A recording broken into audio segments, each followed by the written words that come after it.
Hey guys, in this video I'm going to show you how you can create moving text in CapCut PC using Keyframe. So select the video and you can add text, select default text, change for text.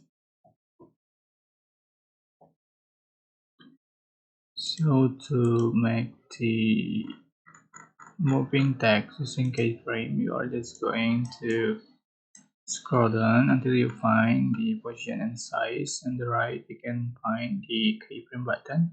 Just click and you can swipe to the right and move the text. Swipe to the right again and move the text again. So do as before until the end of the clip.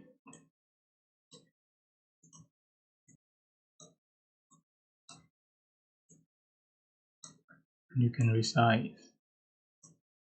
So here we go. This is the final effect you have on your text.